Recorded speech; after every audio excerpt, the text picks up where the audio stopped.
I have to tell you, I met Paul Ryan, Speaker of the House Paul Ryan, at the 2012 presidential inauguration at the Washington National Airport. I was actually about to board my United flight to Chicago, and this fellow comes up on my right and says, taps me on the shoulder, and I'm thinking, and I looked, and when I first saw his face, I thought, that looks familiar, and then I thought, who is? And I realized it's Paul Ryan. I said, oh, you're that, Paul Ryan, politician. Yeah. And he says, I'm Paul. I said, Paul Ryan. He goes, yeah. And he says, hey, buddy, is this flight going to Chicago? And I said, it is. And I started teasing him. This is actually on my video here at Zany62 about wearing a Chicago Bears style tie. He's a Packers fan. So we had a joking repartee about that, and talked about some other things, off camera. And I thought, hey, this guy seems decent. He could be president of the United States. I could see that. Ugh.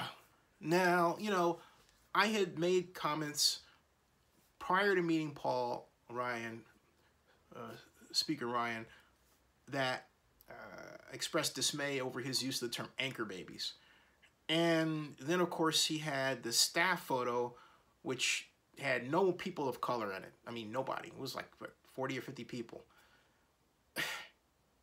And now we have the sad state of affairs, this national state of mourning, after the Parkland, Florida school shooting at Marjorie Stoneman Elementary School, or high school, and Paul Ryan holds a fundraiser a few days later, a day later or so, and a Marjorie Thorne, a teacher, goes to the fundraiser and basically says, yeah, here you are, celebrating the deaths of 17 children.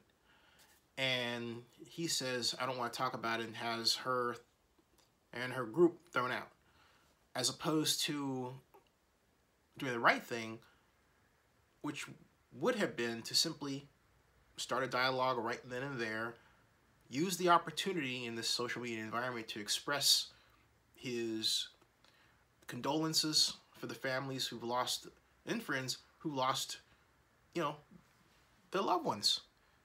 It's an easy thing to do, right? But Paul Ryan did not do that.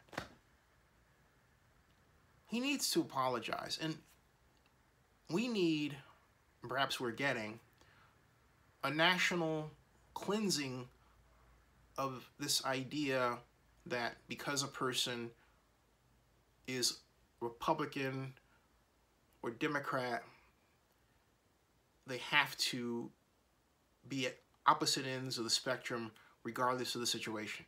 You cannot express dismay with that person, or shock or anger with that person because, oh, they're not in my group. That's the message Paul Ryan immediately sent to Maria Thorne and to the country.